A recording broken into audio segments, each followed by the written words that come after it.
This episode is brought to you by Whitaker Garage Doors, your one-stop shop for all things garage doors, proudly based in Peekskill, New York. Your home is a direct reflection of your personal style, and let's face it, your garage doors are the first thing people see when they pull up your driveway. Whether you're looking for the timeless charm of a classic carriage house door or the clean, sleek look of a basic wood finish, Whitaker Garage Doors offers traditional options for every taste and budget. I can personally vouch for their incredible service. When I had my own garage doors done, I was blown away by their timeliness, professionalism, and overall respect for their clients. Jonathan, Cassara, and their entire team are top-notch, and they really go the extra mile to ensure you're happy with the final result. So if you're in the market for a new garage door or need some repairs, give them a call or find them on Instagram at Whitaker_doors. Don't forget to tell them you're a friend of Dave's over at the No Snooze podcast. Whitaker Doors. You won't regret it. Now, back to the epi. Adversity? Bring it. The struggle? I welcome it. Snooze on life? Never that. I am Dave Regina, and this is the No Snooze podcast. Come on.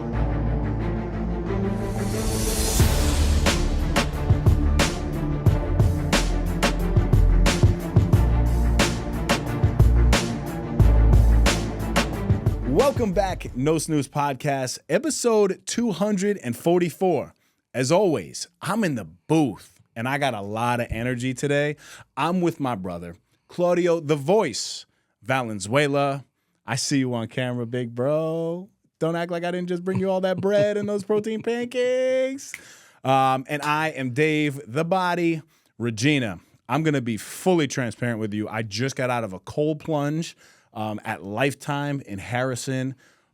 Worked out with my brother Sean Degnan, Sean O'Connor. Great workout, but really excited to be here. And there's something to be said about getting in that cold plunge and how you feel after. But like I was talking to you before, I don't believe that anybody truly enjoys the process. I think you enjoy the process after. If I'm wrong, I'm curious, hit us in the DMs. But if anybody out there really likes getting into ice cold water, foot in, there's something a little bit wrong with you. Claudio is going to open us up with a great analogy when it comes to some level of pain tolerance. Talk to us, my brother. Come on. You're on. Are we really starting Absolutely, with that? baby. People want to hear what you're talking about. By the way, I appreciate your energy. However, next time, allow me to hit record. I really hope that I didn't cut that off. I think. And we're back. Okay, so it was a joke that I saw on Instagram. So I want to preface that because I don't need any women hating me. So I just did find it funny a little bit. So guys probably find this more funny than girls. But it goes along the lines of something like this. A wife and a husband, and the wife asks the husband, hey, what do you think hurts more? What do you think is more painful? A kick in the balls or giving birth? So the husband kind of sits there and ponders, and I guess is getting ready to articulate his answer and responds back, well, let's break it down like this. I know that if I get hit in the balls, I don't ever want to get hit in the balls ever again. And I probably won't get hit in the balls ever again. However, when women give birth, they go through their pain, and, a year or two later, they're doing it again. And then usually a year or two after that, they may do it a third time. And it may be 3 and 4 kids. So clearly, it hurts way more to get hit in the balls than to give birth. I think that's a great clip right there. I think we're going to get a lot of interactions here. Again, that did not come from me. But the data is clear, my brother, right? The data is clear. Men, once you get kicked once, you're not doing it again. I mean, women, think about it from personal experience. Listen, I get it. I don't want that to happen to me ever again. So the data is clear. Ladies, you are so strong in giving birth. However, getting kicked in the gabagol is a little worse. Just kidding. We don't really feel that way. But great joke to start us off. Thank you to everybody who submits their questions via Instagram DM or at nosnoozepodcast@gmail.com. We love to engage with you guys, and we love doing these episodes. So we will keep them coming as long as these questions keep coming. Claudio, Let's talk, my brother. Okay, now you got me all flustered. All right, so the first question, and this is the longest one, so my hooked on phonics is going to kick in right here. I've had the same goal of starting my business for 3 years, and every time I try to start, I get overwhelmed. It's a jewelry brand, and I'm so passionate about it, but my kids take up all my time. 2 under 2. That's rough. That's real rough. Stay at home while my husband works full time. Do you have any hacks to achieve goals? Did they say what the business was? Jewelry. Jewelry brand? Jewelry brand. Yeah. Yeah, I think this is a phenomenal question. I think you're in a tough spot in your life because 2 under 2 must be hard because I can't handle 1 under 5. So yeah, I get it. But also, you're asking like, are there any hacks or anything for goals? Right. So obviously, my formula is the SMART goal, right? Specific, measurable, attainable, realistic, and a timeline. But I don't want to give you that because we've spoken about that many times. But also, before we go there, I do want to just say, like, maybe now is not the best time to start a business given your circumstance. I don't know if in a year or two, maybe you have a child in daycare, but I'm sure there's a play between you and your husband for you to stay home and take care of the house, which is probably the hardest job on the planet. So do not get confused with, prioritizing your business versus what you're doing for the next couple years of your life. Now, with that being said, you're obviously a go-getter because there's probably something missing. I don't know the history if maybe you were working before and now you're not working, so you're trying to scratch that itch.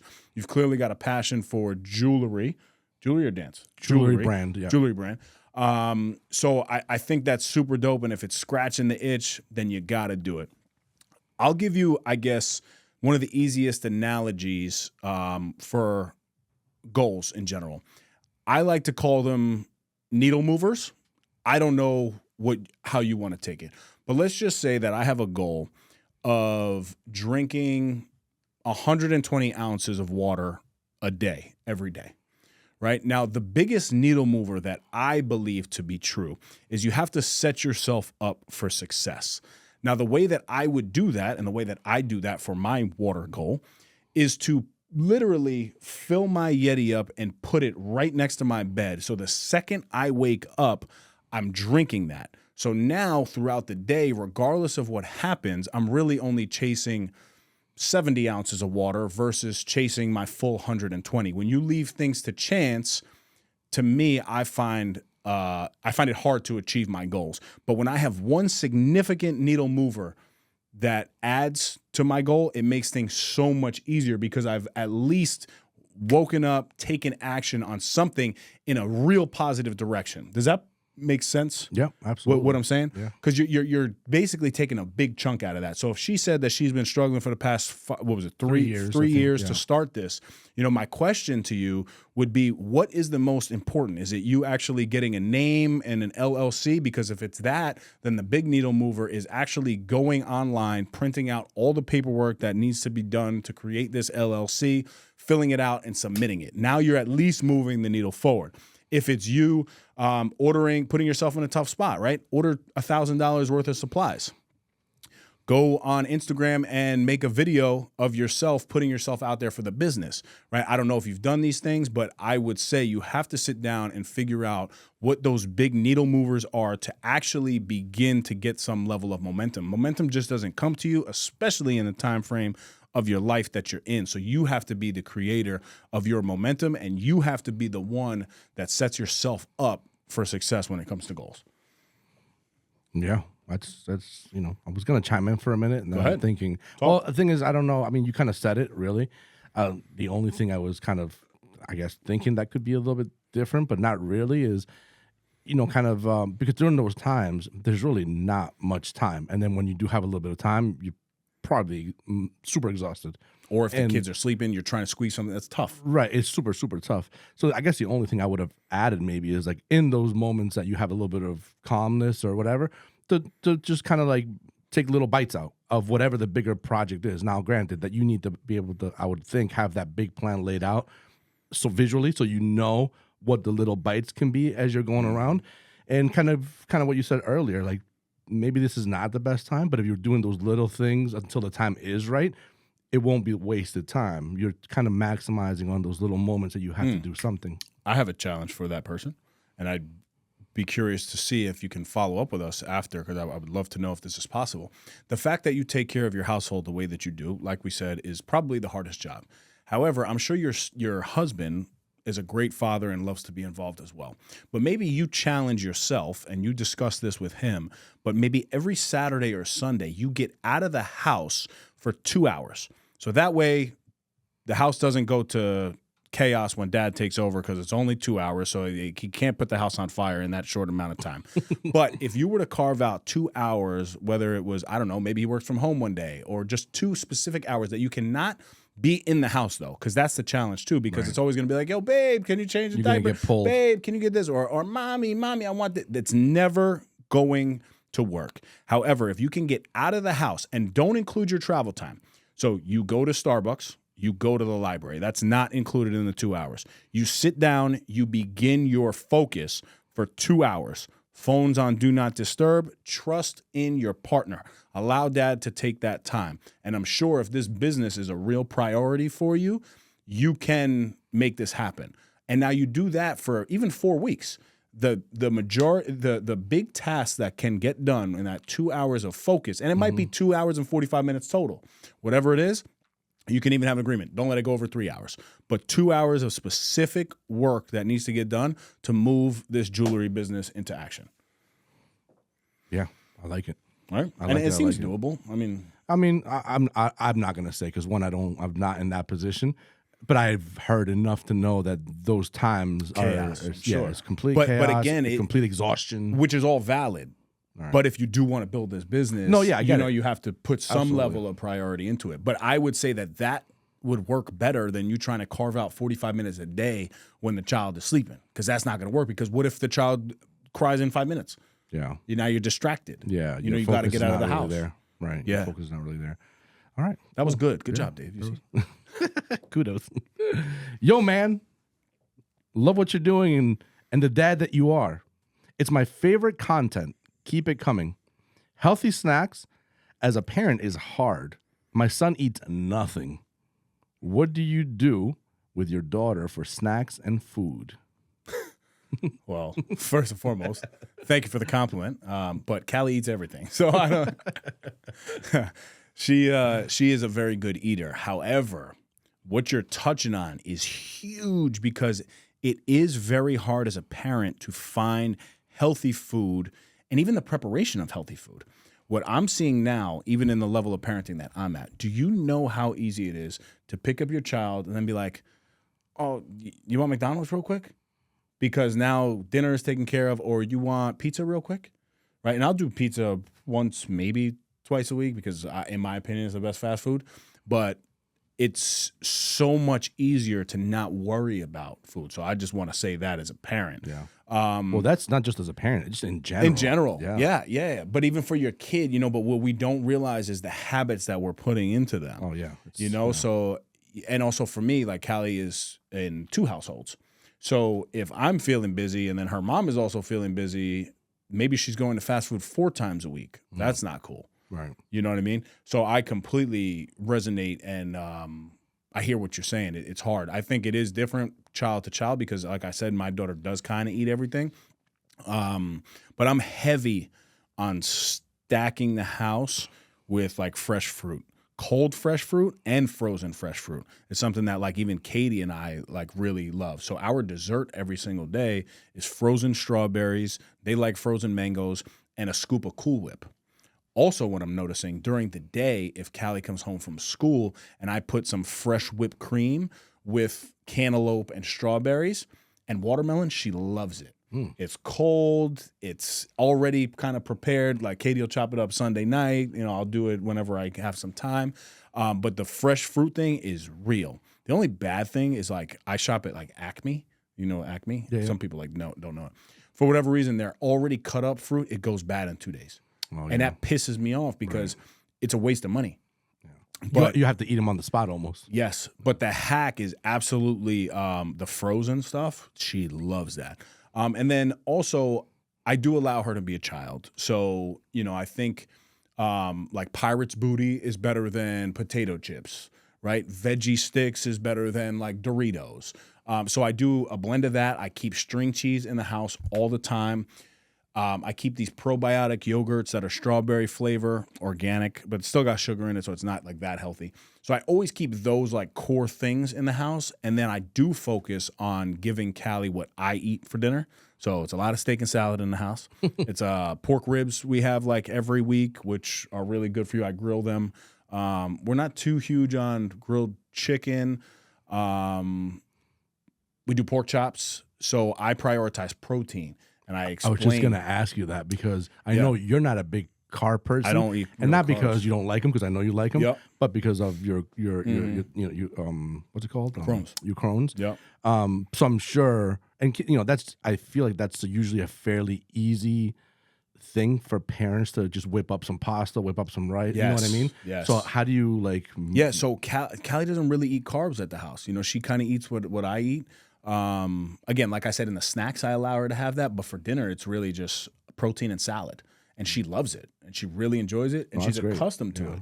And I think that's important too in the household. Like, if I don't like, and I'm sorry, parents, I really don't like this. I don't like when you're so focused on your health, and then you just allow your child to do whatever.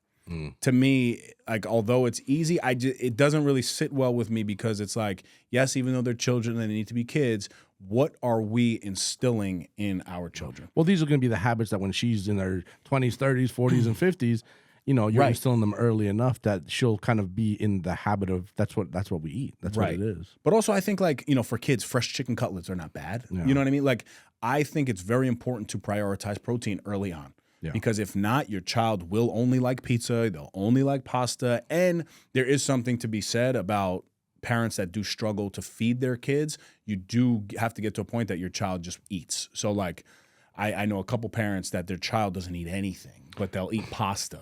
So, like, you got to feed your kid pasta because they won't eat. I'm about to blow your mind. Want to know a fun fact? You only ate pasta. Want to know about a fun fact about CV? So CV, when he was a young toddler, he was extremely thin, and he did not eat at all. I don't know. I didn't like food. I didn't eat anything. So my parents struggled for a lot of years with food with me, because I'm talking like well into my like 10, 11-ish. So then you when you have a child like that, I'm assuming, I was the child, so I don't know, but you have to almost like figure out what he can eat or she can eat so they can eat, period. And not that I'm blaming my carb loading habits on my parents, but it kind of makes sense that that's probably what I ended up liking, and that's probably what started becoming more regular on my menu. And then the irony in the whole bit is that I got to a certain point, and that shifted. It shifted from me not wanting or liking to eat anything to now there's not one thing I don't eat, But of course, those habits of the things that I did like because of the taste, they're still very much a part of me. I eat a ton of veggies. I eat a ton of protein. I eat a ton of fish, which these things were never in my childhood. But I will also eat a ton of, the bad stuff. Yep. So that's a fun fact. That's very good. It's helpful. It's interesting how even this conversation, you're able to provide so much wisdom just from that perspective. No, I'm serious. It's my bad habits as a child. Just from that perspective too, right? Because I whether you have kids or not, this can be helpful. And I know my parents tried, because they would tell me, they would blend this. And I hated this. I remember this vividly. They would blend veggies because I wouldn't eat regular veggies. So they would blend them into like a little smoothie of veggies, and that's what they would try and feed me. And I was a kid that would just eat, spit, and I spit it back out. Like I didn't like it, you know what I mean? And ironically now I love veggies. It's such a weird like dynamic. Well, you're touching on a good point too. Like Callie loves crunch, right? So Wait, what's crunch? Carrots and ranch. Oh. Celery and ranch. She loves ranch. Like ranch is really what she loves. Yeah. But I'll like throw some carrots in there, celery, cucumbers. So those types of things, and having them readily accessible is very important too. Yeah. And then also I think the school system, they're kind of a little crazy, because even in kindergarten, they allow you to put, first of all, she gets free lunch that she likes to eat from there. The whole school gets free lunch, which is just a blessing to live in a community that the tax dollars kind of pay for that. Yeah. Right? Because some people you have to pay for lunch. But they allow you, and they give the kids snack. Then they allow you on top of all of that to give your child money on their account and they can buy whatever they want. Oh, wow. I'm not doing that, bro. Because I know my daughter's going to see those cookies and just be buying that. Right. Her kindergarten teacher, though, puts a little note and says, hey, look, we have lunch at 10:30 a.m. I don't pick up Callie until after work, so it's a long day. Yeah. So I make sure that she is stacked, but the note says pack a healthy snack. So I make sure that she's stacked with like fresh fruit throughout the day, because even if her friends are eating the nonsense and stuff like that, once she gets real hungry and she sees those fresh strawberries or that cantaloupe or that watermelon, she's going to eat it. Yeah. And, you know, you can put, I think, $5 on there. So if she wants to get a cookie here and there, no problem. But also, like, they allow control. Like, they allow the children to go up and kind of, like, buy things already. Yeah. And you got to monitor that as a parent. No, I agree. So it's super I important. agree. And then I think the most important one to all of this, I know this is a conversation about food, but I think the activity level of your child is critical to their overall health. My daughter, I am blessed because we live on a block where we have multiple children. So she's growing up the way that I grew up, the way that you grew up. She's outside. Yeah. The only time she really watches her iPad is like right before bed for a couple minutes to shut her eyes. Other than that, after school, it's, you know, finish. If there's 5 minutes of homework, do that, and then she's right outside. Yeah, that's great. And then I'm even taking it further. She's starting to hike with me. Like, we're doing these like little cute things. And Fishing. Yep. I wanna just touch briefly on a great moment that I had with Callie. We went on this hike, and it's in the neighborhood, and it's 2 miles round trip. So it's pretty impressive for her to be able to do this and want to do it. And she's loving the outdoors, and we're hiking, and she stops, and she's like, "Daddy, I feel so good." I'm like, "What do you mean you feel good?" She's like, "I feel so good." So immediately I say, "Well, give me one thing that you're grateful for." She not only gave me one, she said, "I can give you 3. And what that was telling me is that this dopamine that we talk about when people are working out is real. I know I feel it, but people will look at me and be like, "Oh, bro, you work out crazy, blah, blah." Here you have a 5-year-old who doesn't work out, but she was on this hike long enough for this dopamine to kind of hit her to where she steps out to tell me, "Daddy, I feel good." I'm like, "What do you mean you feel good?" "Oh, we're outside." And she was literally telling me how blue the sky is. "I love being outdoors. You're the best daddy ever," which was my favorite part of it. Just so grateful. And I asked her for one thing, because sometimes it's very hard to ask. I'll ask her 2 things we're grateful for. She's like, I'm grateful for you. Like, she just like throws that every time. But this one, she wanted to keep going. And I was like, wow, like this is that important for your children to be doing activities and being outside with all of the nonsense that's going on. So yes, healthy food is so important, but also I think making sure that their activity level stays high. That's great, man. Kudos to you. Such a great dad. So it sounded sarcastic. Nah, not But at all. thank you, It brother. I actually appreciate is. it. I didn't mean it funny, but it really is. I peep you. I see it. Thank you, brother. All right, number 3. I am so excited for your book. Can you give us a gem from it? Well, first of all, there's a lot of gems in there. All right, the whole book is a gem. Yeah, go ahead. That's the gem. Go get the book. Go get the book. Go get the book. There's the gem. It just so happens that I have 2 beautiful copies behind me right here. So should we do like a Actually, can I throw you off? I'm about to throw you off really quick. random read? You can do a random one, but I want to hit you with a different Okay, one. cool. What is what in your opinion? What is the most important thing that you can pull out of that book? Oof. If you pull one thing. If I pull one thing, Yes. There you go. I'll make you think a little bit. honestly, I think it's the structure of the book. So the way that I structured this is, I believe, the way to lead, right? So you have part 1, which is leading from within, right? So like leading yourself first. That's part 1. Those are the first 10 chapters. Then the second part is leading with intention. So everything you do has to be intentional. Now there's 10 chapters, 10 lessons within that. And then the third part is, I think, what most people don't do: lead to multiply.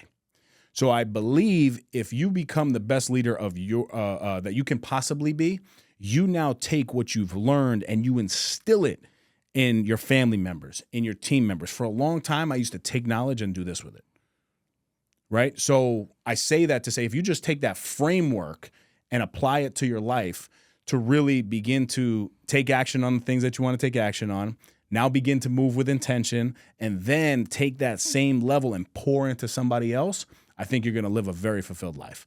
So that's not necessarily one gem, but I think the structure of the book is actually the most important thing. The politician came out and you gave bro. me the best answer. It was all of it.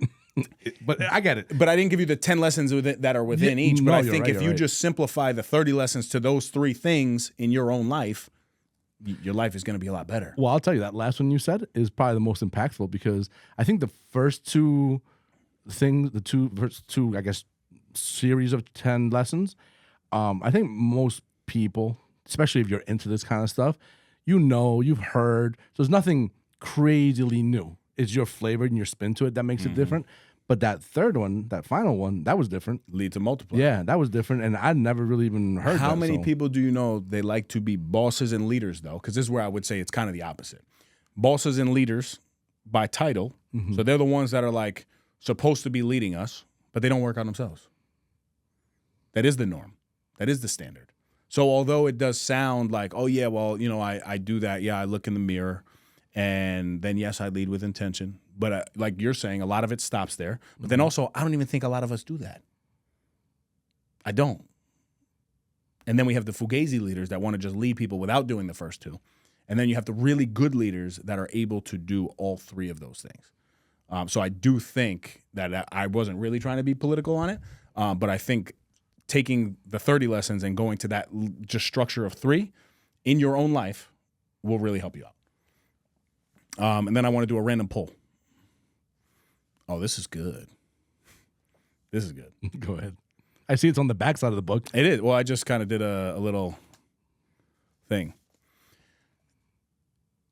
So this is a little general, but why not? So it says a personal story. If I can, you can too. I need you to really hear this part, because I'm not writing these words from an ivory tower, and I'm not some untouchable success story who had it all figured out. I was once lost in every sense of the word. I spent most of my 20s binge drinking, trapped in cycles of bad habits and broken relationships. I was in emotional shambles.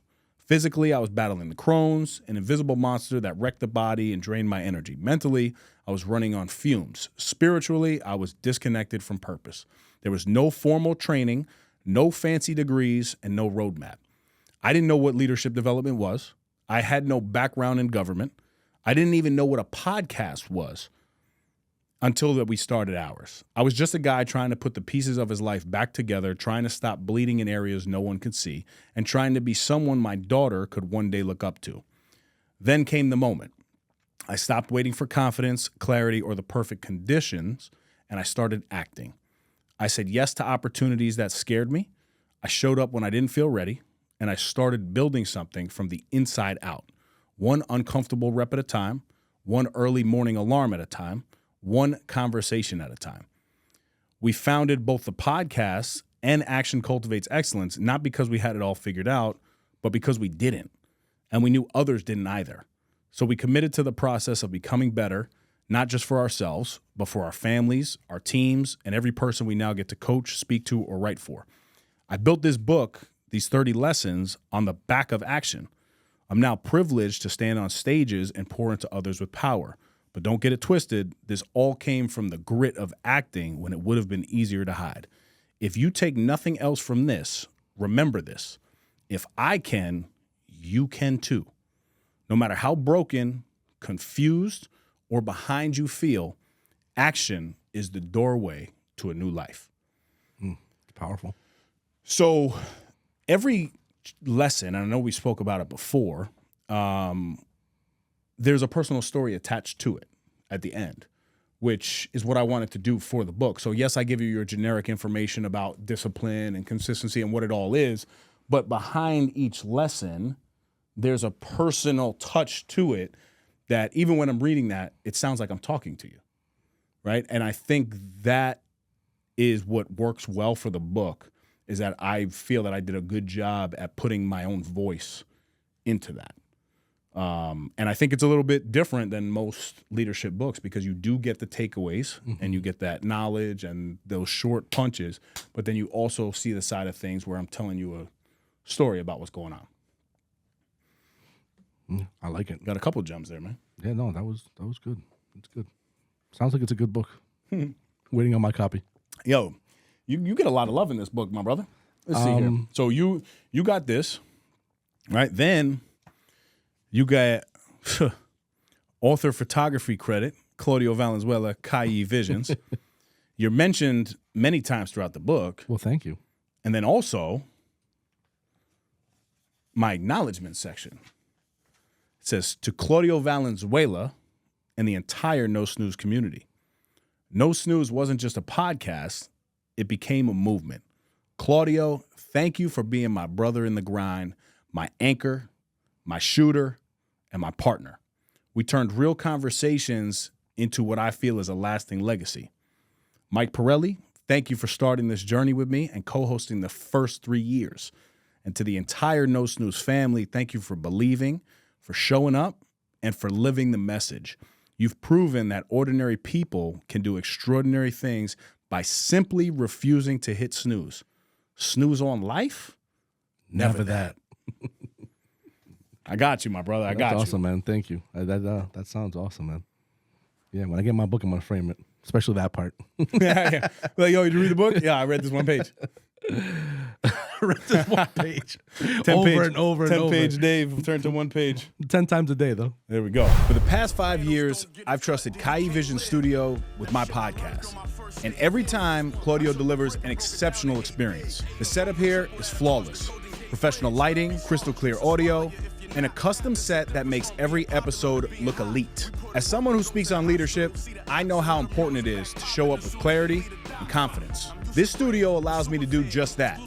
The quality here isn't just about the equipment, it's about the environment. Claudio has created a space where I can focus on my message, knowing the production will be sharp, engaging, and professional.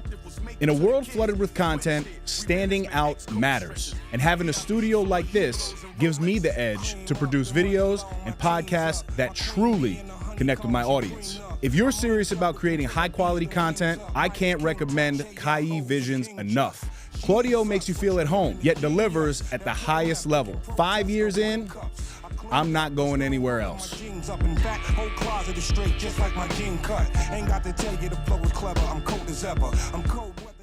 Okay, so the next question.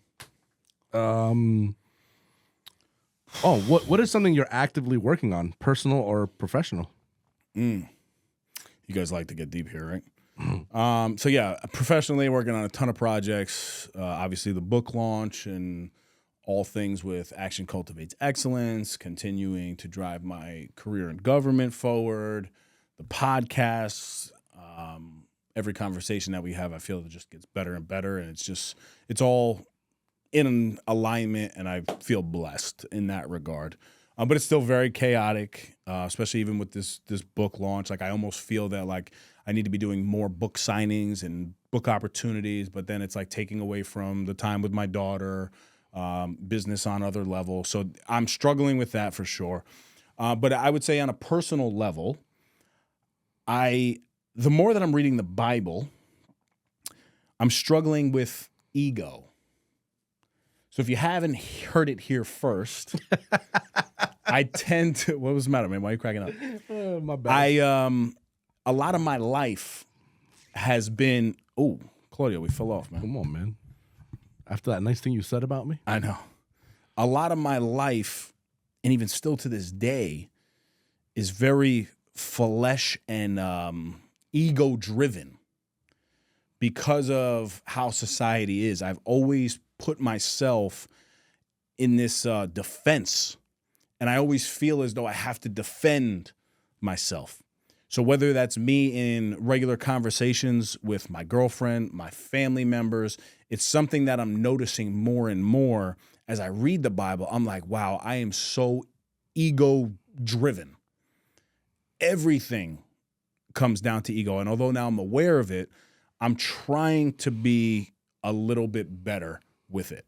But things things pop up, man, because it's very what's the word that I'm looking for? It's very easy to argue with people that you love and trust, right? And a lot of times, especially in my seat, where I am, people close to me, they get a version of me that like everybody else doesn't get, right? Because I'm a human being, and like if you're coming at me and I'm fighting with my best friend or my brother, like, or my girlfriend, whatever it is, they see that side, which that is when I feel like almost out of alignment, because I wouldn't do that to other people. So I think like trying to keep strife, for lack of a better word, strife out of my life is something that I'm trying to be mindful of. And then everything comes back to scripture for me, right? Like in the Bible, it talks about one person being able to take on 10,000, but one person being able to take on 1,000, but two people being able to take on 10,000. So that means that you as one person, you're driven and you want more in your life. You can go far. However, when you're in alignment with your wife, with your girlfriend, with your partner, with your business, you are 10 times more successful with people around you. And this is how I tie scripture back to like my everyday, like personal, professional development. And I also see now that like I need other people around me, because I can't, yes, I'm a positive guy, but I need other good people around me, which I'm blessed to have. You, Sean, Katie, Mark, Ozzy, my best friends. But it's more important than ever for me to begin to remove my ego. There was another thing I wanted to touch on too. Oh yeah, and then like for this person that's out there that might be thinking like, well, my coworker comes at me, or like this person's they start with me, this and that. Yes, I agree with you. And that's where my ego comes in. But the truth is, you don't have to engage. I don't have to engage. And if it's something that I'm really trying to work on, I got to be better in these moments. Because now as I'm rising, right, in my career, my influence, there are more pulls coming this way. And when you open the door for negativity, more negativity comes in, right? That's why, like, when you do engage in that fight, now the whole house is jacked up. And again, this is very biblical. It happened in the Bible, because I think it's Mark, the book of Mark. You got to be careful with my, my references. And I want to make sure that I tell it right. But it says like a home filled with distraction and strife is a home that crumbles. Right? So again, it's right there. And I think everybody listening to this would agree, like when you focus on those negative things, a lot of negative things are happening. Because I do believe in that higher power of good and then that higher power of bad, that, whatever you're allowing in comes in. So I'm really trying to work on all of that. And it's something I've been actively like thinking about, talking about. So hopefully that makes sense. Yeah, that was deep. That was deep.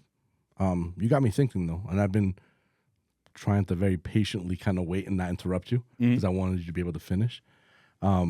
But, I'm very scatterbrained, so I've been repeating the same two words in my head. So you weren't listening. You listened back on the episode. No, I was, but it was like, So I have two things I want to talk on. One on the professional kind of goals, that and that'll be that last one, because that's going to be a nice little kudos to you guys and Ace and all that stuff.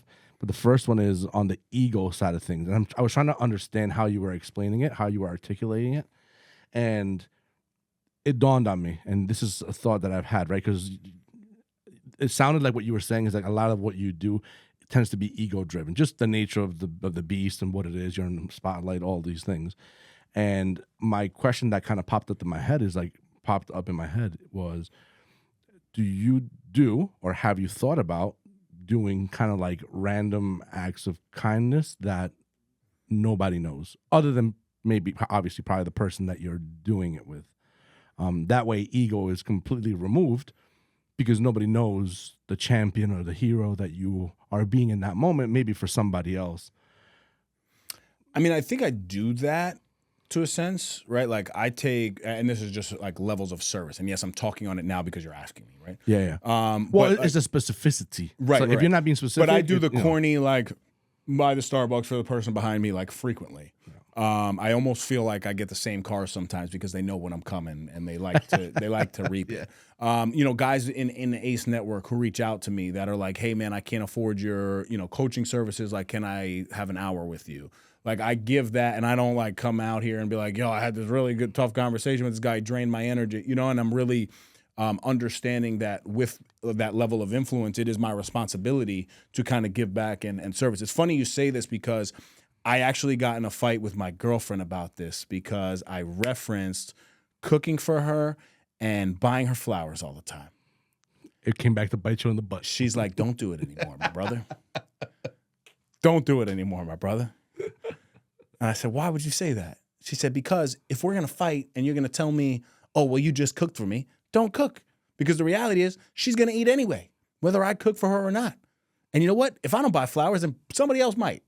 She didn't say that, but in my head, I'm thinking after. It's very Spanish of her, by the way, because I know that happens in my household a lot. It's tough, man, because you do try to do these things, but then, the second, and that's the other thing about arguments, disagreements, whatever, it like almost comes back to bite you. But the truth is, I talk about this often, reciprocity, right? You don't do things out of reciprocity to receive.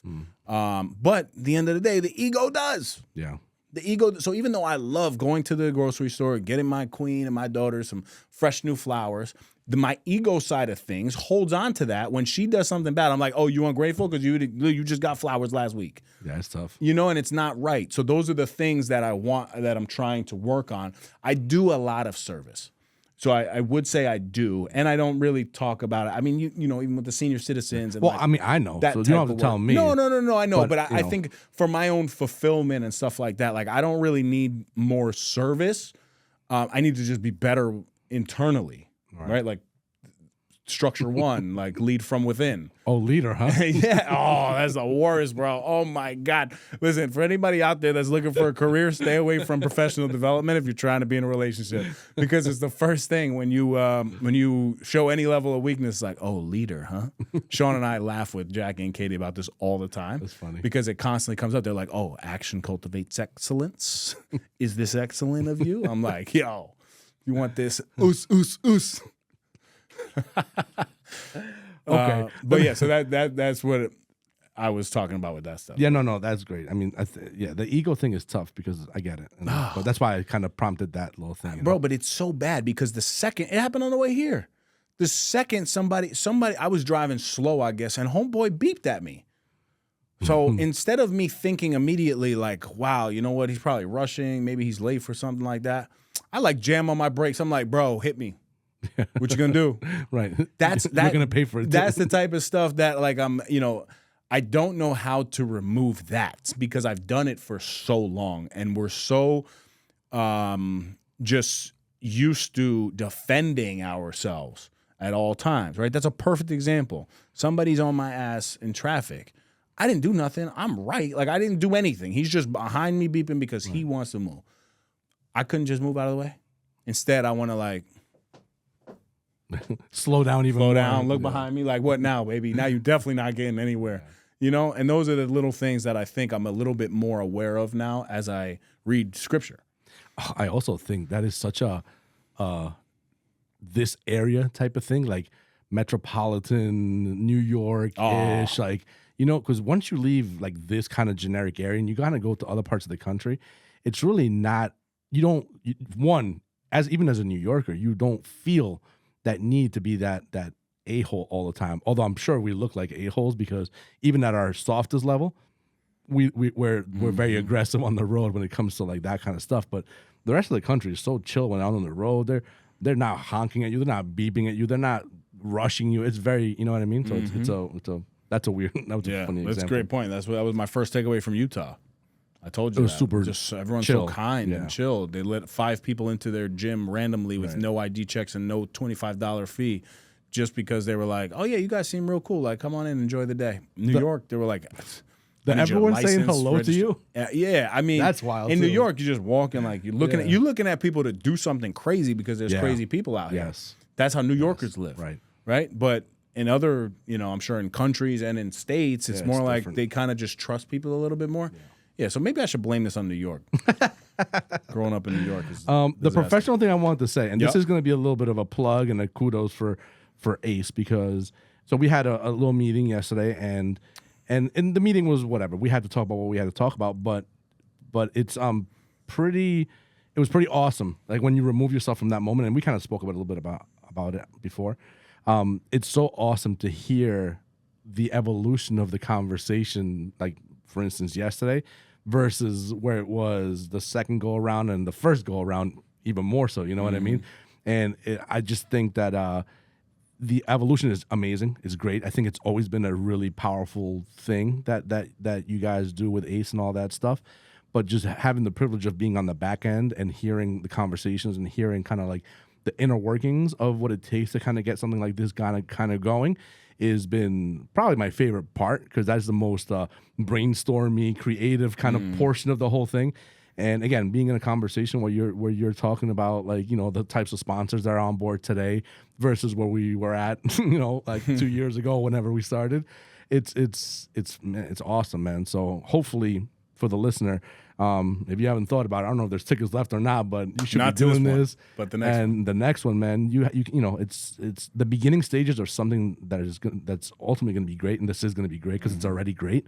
It's cool to be able to say, hey, and we have a couple of OGs, that have been there from the very get-go. And I'm assuming for them, which that would be a pretty good question to ask, how they've experienced the evolution of Ace within the last 3, things. So I don't know, man. I just wanted to give you some kudos on that. And I love Ace. I love what it stands for, what it is. The bucket challenge is not my favorite thing. It's not a bucket, bro. Whatever it's it a is. cold plunge, man. Whatever it is. The bucket is easy.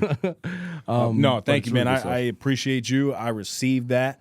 And I'm grateful for everything that you have done to, contribute and to even blend what we do with No Snooze, with Ace. Because that's not easy either, right? Like having a business partner in one thing and then seeing other businesses and this and that. Like talk about ego. Like that's putting your ego aside and just being like, yo, I'm happy to be involved. I love what you guys are doing. And I love how, because in my opinion, and we always talk about this, like No Snooze was the reason they started. Yeah. If you actually track it back, right? Like it was the conversation that Sean and I had on No Snooze to then take an idea and now put it into play. And Sean knows that too. He always is bigging up the podcast. So no, I think it's a great blend and it's something that you're involved with from day one, man. So thank you. Cool, man. Good stuff. All right. Final question. Come on, man. What kind of question is this? Come on. What is your favorite style of workout these days? Oh, I got that like 5 times, man. in different areas.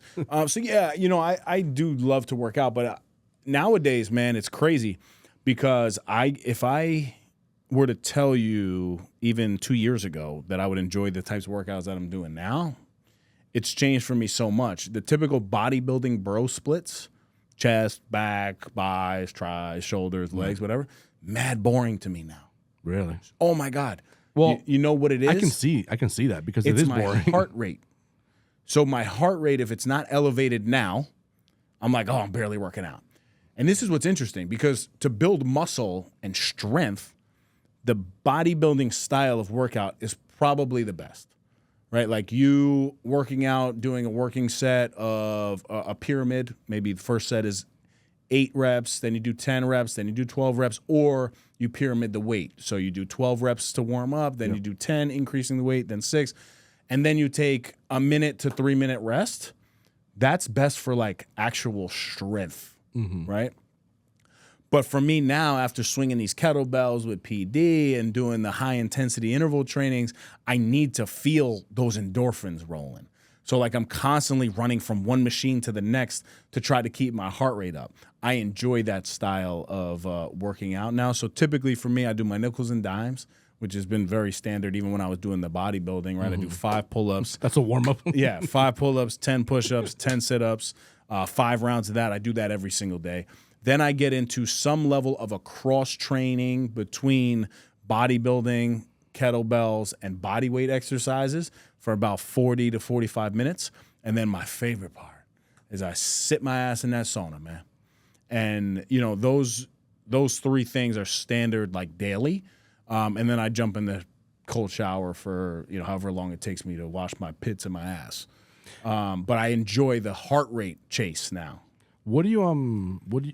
So this is going to be a little bit, because what do you do for cardio other than the obvious, which is what you're the jumping around? Because that gets your cardio up anyway. Dude. So it's crazy. Even when I go for even when I do extra cardio, my heart rate doesn't even get as high as when I do the training. Really? Yes. And that's the biggest difference between bodybuilding, because your heart rate is very low, right? It spikes a little bit if you're doing it properly. Yeah. But I really don't need to do added cardio at all because of what I do in between my sets. Swinging a bell and like doing snatches overhead, like those movements are cardio-based movements. However, extra cardiovascular for your heart is so important. So Katie and I like walk all the time. She's on this new kick. Homegirl's been doing 6 miles a day for the past 6 weeks. That's a lot. No, a lot of miles, bro. That's a lot. It's a lot of miles. Are we talking about flat or are we talking about hills? Here's the interesting thing. Not to put her business out there. No, it's just all throughout the day, but she'll clock it. Like she'll actually that's a lot. So she's walking on her lunch break. She's walking in the morning. Walking It's really in good stuff. Whatever she's doing. For her body type, and this is something even as a performance coach, I didn't realize. I'm basically telling her, look, you got to do these high intensity interval workouts. You got to get 30 minutes and like eat properly and you're going to lose weight. She's like, okay, cool. So she like started doing that and she started gaining weight. She was like, look, there's no way. I'm like, well, are you like eating at the office? Like you having too many chocolate almonds, girl? Like what's going on? Come to find out the science behind like cortisol levels, and spiking cortisol is basically stress in the body that then causes weight gain. Right? So some people, their body type does not respond well to high intensity interval training. Do not say thank you. See, that's why I'm not. No. Because do not do that. I don't think that's me. I do believe in the cortisol. I cannot believe that, though. That's something as a performance coach I have never dealt with, right? Because I trained athletes, so my job was to make sure that they were doing high intensity interval trainings for their sport. I never really looked at the health science behind it. And it baffled my brain at 35 years old, going to be 36, that somebody can actually gain weight while they're eating clean and working out really hard. I was like, what? There's no way. Like, go, And now she's doing all these things. She started taking these vitamins and really monitoring her cortisol levels. And for her body type, the best things to do are the bodybuilding style workouts, and then like long cardio movements, low intensity workouts, that then immediately when she started doing that, there goes her weight. Really? Crazy. So how can you identify if you're one of those people? How do you test it? Honestly, I would say go work out hard and eat clean for 30 days. If you gain weight, then you're probably... Is that your answer to me? Because I know it's not me. Because I think when I do, in those moments, when I apply myself that way, I do lose weight. So I know that's not me. You know what I mean? Yep. But I would be curious to know, how could somebody go about and to figure out if that is them or not? So I would say measure, right? Measuring is so important. And what I mean by measure is measure your heart rate, because it might be a problem for people who are not working out that often to then jump into high intensity interval training, because your body is undergoing so much stress. And unfortunately, your body doesn't know, is this stress from working out or is this stress because my partner cheated on me? Right. So the way that you're feeling, and this is mind blowing, no? This was crazy to me. Yeah. So the same way that 10 grams of protein could be in a protein pancake, or it could be in fried chicken. Like obviously one is better than the other, but you have to really figure out your body. And now if you get to a place to where you are actually getting on a scale after you've been consistently working out for even a week, right? If you're consistently working out for a week hard and you're monitoring your diet and you're overweight, you should show some level of decrease, right? Yeah. And how your body is feeling. That's also another thing. She was saying throughout the day, I don't feel good.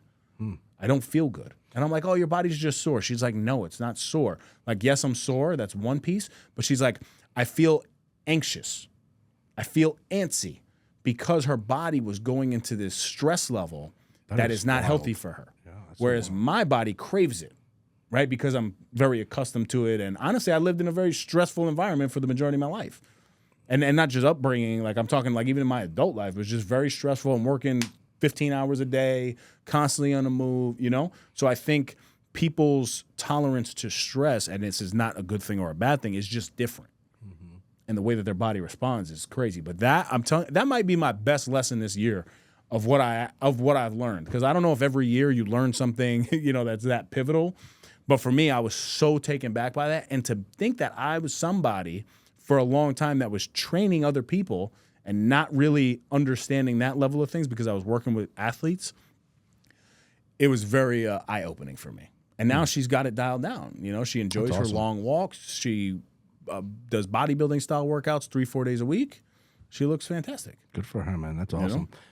You know what I learned about myself that I did not know, and you know, I went to a doctor, so that's who told me. It's not like I learned it on my own. You went to a doctor, you said? Yes, like a functional doctor. Yes, so yeah, not yeah. traditional, right? You know, they pull blood and they kind of look at your levels and all this stuff. There was a lot of things that I had to work on, right? But one of the things that hit me, struck me as crazy, right, was that I have an issue with like being addicted to stress, and I was like, what does that mean? Like, what do you? Who is addicted to stress? Right. But I think it's very much. I think we build these things into us. No different than you're saying that your body is trained to like want the exercise. I think I've over the years I must have trained myself to crave stressful situations, stressful environments, and I wasn't believing him, honestly, because you tell that to somebody at face value and you're like, well, who likes, I don't want stress. I'm actually wanting the opposite of stress. And then it's when he starts hitting examples that are like so true to me that I'm like, oh, how did he know that? How would he know that? You know, like I know that I'll seek out arguments in conversations for the pure, I don't know if it's that adrenaline that you kind of get, or maybe that cortisol, or whatever scientific term it may be, but it's something that was kind of in, and I'm talking about this, I found this out about a year ago, so a lot has changed in that time, and I hope to think that I'm not as that person as much as I am like today, you know, but that's something that I learned, and I'm like, how could somebody want that? Sure. But it's not me. No, of course, you know? It's your body. But see, so now I would say that you're probably better off doing those tougher workouts to get to spike the heart rate. I agree. And your body might respond really well to it. I agree. Well, I mean, it has when I have in the very, very, very past. So I know you're right. It's 100. You know, it's on there. Yeah, I just think my conversation with you, bro, is like, you know what to do. Yeah. You always know what to do. I think with me, it's not about the knowledge part. Right. I think I think what I've done to myself is gather so much knowledge so that I can be almost like a professional in the space, but I still don't. The disconnect Analysis for me, paralysis. They call that. I think. Well, yeah, yes, that's it. I think where there's no bridge for me is in the psychological aspect. I don't know what it is, why it is. I'm not going to sit here and give you an excuse or a reason as to what it is, but I know that's the disconnect, because I know how I feel when I finally do make that leap and I do start working out and I do start becoming more regular, and I feel better. My body feels better. My stress levels go down. Everything works. So then the natural question is, well, why aren't you always doing this? And that's the part that I can't answer. Why is there a lack of motivation in that one moment? Why is there that moment of stupidity that doesn't allow you to say, hey, you know it's good for you. Why are you not doing it? It's happening to me right now. Right. I haven't been doing anything, and I want to, and I'm thinking about it. I got to do it. I want to do it, and then I don't. And it's wild. It's psychological. You thrive in structure, though. Like, if I were to challenge you, and this is the thing that drives me nuts about you specifically and a lot of people that have this same mindset, because, one, you are so disciplined in so many other aspects of your life. You know everything that you need to do. But then for whatever reason, like if I were to challenge you right now and say, yo, Claudio, for the next 100 days, I need you to mark the box 90 out of 100 days to where you walk 2 miles, You do 3 sets of bicep curls. You do 3 sets of shoulder press. You do 3 sets of dumbbell rows, and you do 3 sets of squats for your workout.